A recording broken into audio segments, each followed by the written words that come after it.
അസ്സലാമു അലൈക്കും വറഹ്മത്തുള്ളാഹി വബറകാതുഹു. അൽഹംദുലില്ലാഹി വസ്സലാത്തു വസ്സലാമു അലാ റസൂലില്ലാഹി വഅലാ ആലിഹി വസഹ്ബിഹി അജ്മഈൻ. അമ്മാ ബഅദ്. സഹോദരങ്ങളെ, എൻ്റെ ചില ഉറ്റ സുഹൃത്തുക്കളിൽ ചിലർ ഫോണിലൂടെ ചോദിക്കുകയുണ്ടായി, നിങ്ങൾ എന്തിനാണ് നബിദിനത്തിൽ സഹകരിക്കുന്നില്ല എന്ന വിഷയം സോഷ്യൽ മീഡിയയിൽ അവതരിപ്പിച്ചത് ശരിയല്ലല്ലോ, അത് തെറ്റല്ലേ? നിങ്ങൾക്ക് കമ്മിറ്റിയുമായി ബന്ധപ്പെട്ട് വിവരം അറിയിക്കാമായിരുന്നില്ലേ? വളരെ പ്രസക്തമായൊരു ചോദ്യമാണ്. ആ ചോദ്യത്തിൻ്റെ മുൻപിൽ മുട്ടുമടക്കുകയല്ലാതെ നിവൃത്തിയില്ല. പക്ഷെ സഹോദരങ്ങളെ, എനിക്കൊരു ലക്ഷ്യമുണ്ട്. ആ ലക്ഷ്യം തൗഹീദാണ്. സത്യവും അസത്യവും വേർതിരിച്ചു കൊടുക്കുക എന്നത്. അതിന് എന്നെ പ്രേരിപ്പിച്ചിട്ടുണ്ടായിരുന്നത് നബി സല്ലല്ലാഹു അലൈഹി വസല്ലം സഫാ കുന്നിൻ്റെ മുകളിൽ കയറി നിന്നുകൊണ്ട് ഓരോ കബീലക്കാരുടെയും പേരെടുത്ത് വിളിച്ചു. എന്നിട്ട് പറഞ്ഞു, ഇന്ന കബീലക്കാർ വാ. എല്ലാവരും വിളിച്ച എല്ലാവരും ആ കുന്നിൻ്റെ താഴെ നിരന്നു നിന്നു. എന്നിട്ട് നബി സല്ലല്ലാഹു അലൈഹി വസല്ലമ അവരോടൊരു ചോദ്യം ചോദിച്ചു. കാരണം കുന്നിൻ്റെ ബാക്ക് സൈഡ് അവിടെ നിൽക്കുന്നവർക്ക് കാണാൻ കഴിയില്ല. അപ്പൊ നബി സല്ലല്ലാഹു അലൈഹി വസല്ലമ ചോദിക്കുകയാണ്, ഈ കുന്നിൻ്റെ പിന്നിൽ നമ്മളെ ആക്രമിക്കാൻ ഒരു സംഘം വരുന്നു എന്ന് ഞാൻ പറഞ്ഞാൽ നിങ്ങൾ വിശ്വസിക്കുമോ? എല്ലാവരും ഒരേ സ്വരത്തിൽ പറഞ്ഞു, തീർച്ചയായും വിശ്വസിക്കും. കാരണം നീ അമീനാണ്, ഇതുവരെ കളവ് പറഞ്ഞിട്ടില്ല. അപ്പോൾ എന്നാൽ ഞാൻ പറയുന്നത് ശ്രദ്ധാപൂർവം കാതോർത്ത് കേൾക്കുക. നിങ്ങളുടെ റബ്ബ് ഏക റബ്ബ് അള്ളാഹു. അവനല്ലാതെ മറ്റൊരു ആരാധ്യനില്ല. അവനെ മാത്രം ആരാധിക്കുക. എല്ലാവരും അതെടുത്തില്ല. എല്ലാവരും പിരിഞ്ഞുപോയി. തന്നെയുമല്ല, അബൂലഹബ് തബ്ബത്തിയതായ മുഹമ്മദ്, മുഹമ്മദേ നിനക്ക് നാശം എന്ന് ശാപപ്രാർത്ഥന നടത്തിയിട്ടാണ് പോയത്.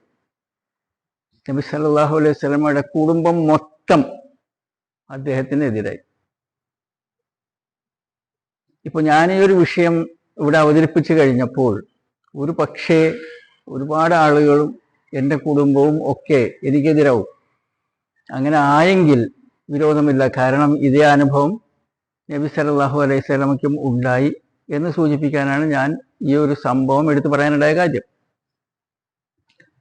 രണ്ടാമതായിട്ട് എനിക്ക് തരാനുള്ള സന്ദേശം എന്തെന്നാൽ, നബി സല്ലല്ലാഹു അലൈഹി വസല്ലമയോ അവിടുത്തെ ജീവനം തുല്യം സ്നേഹിച്ച സഹാബിമാരോ, നബി സല്ലല്ലാഹു അലൈഹി വസല്ലമയുടെ വഫാത്തിന് ശേഷം 47 വർഷം ജീവിച്ച അവിടുത്തെ പ്രിയപത്നി നമ്മുടെ ഉമ്മ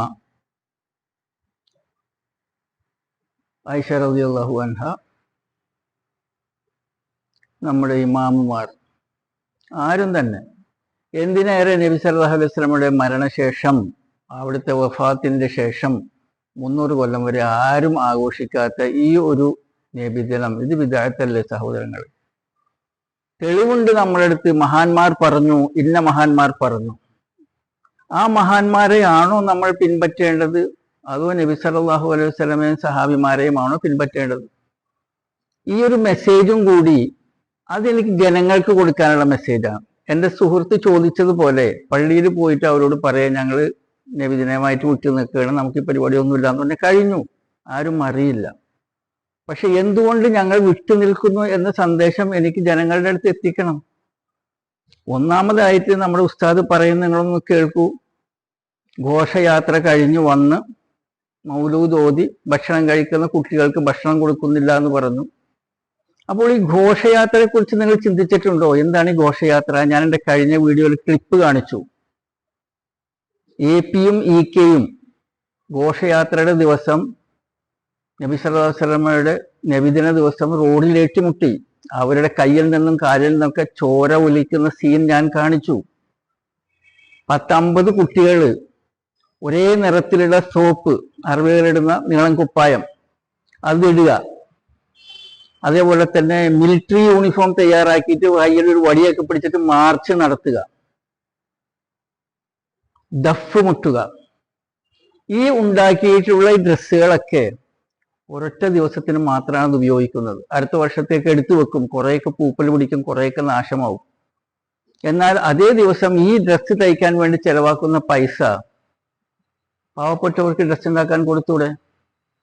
അതേപോലെ ഈ ഘോഷയാത്രയിൽ ദഫ് മുട്ടുന്നു. ദഫ് മുട്ടൽ ആണുങ്ങൾക്കാണോ? നബി സല്ലല്ലാഹു അലൈഹി വസല്ലമയിൽ നിന്ന് സഹാബിമാരും മുഹദ്ദിസീങ്ങളും ഒക്കെ നമുക്ക് പറഞ്ഞു തന്നിട്ടുള്ളത് ദഫ് പെണ്ണുങ്ങൾക്കാണ്. ഈദ് ദിവസം അബൂബക്കർ റളിയല്ലാഹു അൻഹുവിന്റെ വീട്ടിൽ നബി സല്ലല്ലാഹു അലൈഹി വസല്ലമ വിശ്രമിക്കുന്നു, കിടക്കുന്നു. ആ സമയത്ത് മുറ്റത്ത് കുറെ പെൺകുട്ടികൾ ദഫ് മുട്ടിയിട്ട് പാട്ട് പാടും. അപ്പോൾ അതിലൊരു വരി നാളത്തെ കാര്യങ്ങൾ അറിയുന്ന ഒരു നബി ഞങ്ങളിലുണ്ടല്ലോ എന്നുള്ളതാണ്. അപ്പോ നബി സല്ലല്ലാഹു അലൈഹി വസല്ലം തല ഉയർത്തിയിട്ട് പറഞ്ഞു, അത് പാടണ്ട, നാളത്തെ കാര്യങ്ങൾ എനിക്കറിയില്ല. അപ്പോൾ നബി സല്ലല്ലാഹു അലൈഹി വസല്ലം ശരിക്കും ശ്രവിക്കുന്നുണ്ട്, ശ്രദ്ധിക്കുന്നുണ്ട് ആ കുട്ടികൾ പാടുന്നത്. ആ കുട്ടികൾ ദഫ് മുട്ടിയിട്ടാണ് പാടിയിട്ടുണ്ടായിരുന്നത്. പണ്ഡിതന്മാരെല്ലാവരും ഒരേ സ്വരത്തിൽ പറഞ്ഞിട്ടുള്ളത് ദഫ് മുട്ടുന്നത് പെണ്ണുങ്ങളാണ്, പെൺകുട്ടികളാണ്, അല്ലാതെ ആണുങ്ങൾക്കുള്ളതല്ല. നബി ദിനത്തിൽ ഇത് നബിയോടുള്ള ഒരു അവഹേളനമല്ല ഈ ദഫ് മുട്ടിയിട്ട് കളിക്കുന്ന കളി. ഇതൊക്കെയാണ് ഘോഷയാത്രയിൽ കൂടെ പഠിപ്പിക്കുന്നത്. ആ ഘോഷയാത്രയിൽ കൊണ്ടുപോയി ട്രെയിൻ ചെയ്ത് കൊണ്ടുവന്നിട്ടുള്ള കുട്ടികൾ, അവർക്ക് ഘോഷയാത്ര അത് ഹലാലും തയ്യബും സത്യവും നിർബന്ധവും വാജിബും ഒക്കെ ആണെന്ന് തോന്നും ആ കുട്ടികൾക്ക്. അവർ വലുതായി വന്നു കഴിഞ്ഞാൽ ഇതൊക്കെ തന്നെയാണ് കാട്ടിക്കൂട്ടലുകൾ ഉണ്ടാവുക. അതുകൊണ്ടാണ് ഈ ഘോഷയാത്ര ഇത് ശരിയല്ല. പിന്നീട് കംപ്ലീറ്റ് പള്ളിയും റോഡ് വരെ ലൈറ്റ് ഇട്ട് അലങ്കരിക്കുകയാണ്. നബി സല്ലല്ലാഹു അലൈഹി വസല്ലം പറഞ്ഞിരിക്കുന്നത്, നിങ്ങൾ കടലിൽ നിന്നാണ് ഒതുവെടുക്കുന്നതെങ്കിലും മിതത്വം പാലിക്കുക. അല്ലാഹു സുബ്ഹാനഹു വ തആല ഖുർആനിൽ പറയുന്നത്, വക്കുലു വശ്റബു വലാ തുസ്രിഫു, നിങ്ങൾ തിന്നുകയും കുടിക്കുകയും ചെയ്യുക, അമിതവ്യയം ചെയ്യരുത്. ഈ ആയത്തിനെ വിവരിക്കുന്ന പണ്ഡിതന്മാർ പറഞ്ഞു തന്നിരിക്കുന്നത്, നിങ്ങളുടെ വീട്ടിനകത്ത് ഒരു സ്വിച്ച് ബോക്സ് ഉണ്ടാവും, ലൈറ്റ് ഇടുന്ന സ്വിച്ച് ബോക്സ്. അതിലൊരു പൈലറ്റ് ലൈറ്റ് ഉണ്ടാവും, ഒരു ചുവന്ന ലൈറ്റ്. ആ ലൈറ്റിന് ഒരു ഉദ്ദേശം വേണം, ലക്ഷ്യം വേണം. അതായത് ഇരുട്ടത്ത് ഇവിടെ ആണ് സ്വിച്ച് ബോർഡ് എന്ന് കണ്ടുപിടിക്കാൻ, അല്ലെങ്കിൽ ഈ വഴിക്ക് അടുക്കരുത്, ഇവിടെ കറണ്ട് ഉണ്ട് എന്ന് വാർണിംഗ് കൊടുക്കാൻ. ഇതൊന്നുമല്ലാതെ ആ ഒരു ലൈറ്റ് ഒരു ഡെക്കറേഷന് വേണ്ടിയിട്ടാണ്, ഒരു അലങ്കാരത്തിന് വേണ്ടിയിട്ടാണ്, ഒരു ഷോ ഓഫിന് വേണ്ടിയിട്ടാണെന്നുണ്ടെങ്കിൽ ഇത് ഹറാമാണ്. മൊത്തം ഒരു മാസം കത്തിയാൽ ഒരു പൈസ ചെലവാവുള്ളൂ, ഒരു 10 പൈസ ചെലവാവുള്ളൂ. എന്നിട്ടും അതിനെ ഇസ്രാഫിലാണ് പെടുത്തിയിരിക്കുന്നത്. അപ്പോൾ ഈ ആഘോഷ ദിവസം ഘോഷയാത്രയ്ക്ക് എത്ര പൈസയാണ് ഇസ്രാഫായിട്ട് ചെലവ് ചെയ്യുന്നത്? പള്ളി അലങ്കരിക്കാൻ എത്ര ലൈറ്റാണ് ഇടുന്നത്, LED ലൈറ്റുകൾ. അതിൻ്റെ ഇലക്ട്രിക്കിന്റെ പൈസ അത് സത്യവിശ്വാസികൾ സദക്ക കൊടുക്കുന്നതിൽ നിന്ന്, ഡൊണേഷൻ കൊടുക്കുന്നതിൽ നിന്നുമാണ് കൊടുക്കുന്നത്. ആ ഇടുന്ന ലൈറ്റുകളിൽ അടുത്ത വർഷം ഇതിനെ എടുത്തു നോക്കുന്ന സമയത്ത് പല ലൈറ്റുകളും ഫ്യൂസ് ആയിട്ടുണ്ടായിരിക്കും. അപ്പൊ ഇതൊക്കെ ഇസ്രാഫല്ലേ? ഇതൊക്കെ നബിയുടെ പേരിൽ ചെയ്യുന്ന പരിപാടികളല്ലേ? അപ്പൊ ഞാൻ പോയി എൻ്റെ സുഹൃത്ത് പറഞ്ഞതുപോലെ പള്ളി കമ്മിറ്റി മൊത്തം എൻ്റെ അധികം പേരും എൻ്റെ സുഹൃത്തുക്കളാണ്, എൻ്റെ നമ്പറൊക്കെ ഉണ്ട്. ഞങ്ങൾ വളരെ സ്നേഹത്തിലാണ് അന്നും ഇന്നും ഇപ്പോഴും. കാരണം ഞങ്ങൾ രണ്ടുപേരും തമ്മിലുള്ള അണ്ടർസ്റ്റാൻഡിങ് എന്തെന്നാൽ, ലക്കും ദീനക്കും വലിയ ദീൻ, നിങ്ങൾക്ക് നിങ്ങളുടെ മതം, എനിക്ക് എൻ്റെ മതം എന്ന് ഞാൻ പറയുന്നു, അവരത് തന്നെ പറയുന്നു, ലക്കും ദീനക്കും വലിയ ദീൻ. പക്ഷെ നമ്മൾ പുറത്തിറങ്ങിക്കഴിഞ്ഞാൽ നമ്മൾ സുഹൃത്തുക്കളാണ്, സ്നേഹത്തിലാണ്, സന്തോഷത്തിലാണ്. പക്ഷെ പറയാനുള്ളത് ഒരാളെ പേടിച്ചിട്ട് നമുക്ക് പറയാതിരിക്കേണ്ട ആവശ്യമില്ല. അപ്പോൾ ഇത്തരത്തിലുള്ള നബിദിനത്തിന് വേണ്ടിയിട്ടുള്ള ഈ ഇസ്രാഫുകൾ, ലൈറ്റുകൾ, ഇതൊക്കെ പഠിപ്പിക്കുന്ന ഈ പരിപാടി നമ്മൾ പാടെ ഉപേക്ഷിച്ചിട്ടില്ല എന്നുണ്ടെങ്കിൽ ഒരു വലിയ ബുദ്ധിമുട്ടിലേക്കാണ് നമ്മൾ പോകുന്നത്. പിന്നെ കൺട്രോൾ ചെയ്യാൻ പറ്റില്ല, കയ്യിൽ നിന്ന് പോകും. അപ്പോൾ എനിക്ക് വേണമെന്നുണ്ടെങ്കിൽ വന്നിട്ട് പറയാൻ നമ്മൾ സഹകരിക്കുന്നില്ല, നമുക്ക് രഹസ്യമായിട്ട് ആരും അറിയുന്നില്ല, ഒരു ഭക്ഷണം ഉണ്ടാക്കിയിട്ടില്ല, ഒരു മറ്റുള്ളവർ പുറത്തുനിന്ന് സംഭാവന മേടിച്ചിട്ട് ഭക്ഷണം ഉണ്ടാക്കി കഴിഞ്ഞു. പക്ഷെ എൻ്റെ മെസ്സേജ് അത് ജനങ്ങളെ അറിയിക്കണ്ടേ? അത് ജനങ്ങളെ അറിയിക്കാൻ വേണ്ടി തന്നെയാണ് ഞാൻ അത് സോഷ്യൽ മീഡിയയിൽ കൂടെ അവതരിപ്പിച്ചത്. ചില ആളുകൾ പറയുന്നു സോഷ്യൽ മീഡിയയിൽ വന്ന് അലക്കി സുഹൃത്ത്, സോഷ്യൽ മീഡിയ എന്തിനുള്ളതാണ്? 10 പൈസ ചെലവില്ലാതെ അൽഹംദുലില്ലാഹ് വളരെ നന്നായിട്ട് ദഅവ ചെയ്യാൻ പറ്റും.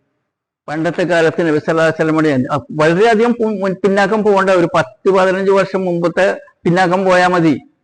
നമ്മൾ ഖത്തീബിന്റെ പ്രസംഗം CD-യിലാക്കിയിട്ട് വീടുകളിലൊക്കെ കൊണ്ടുപോയി കൊടുക്കും.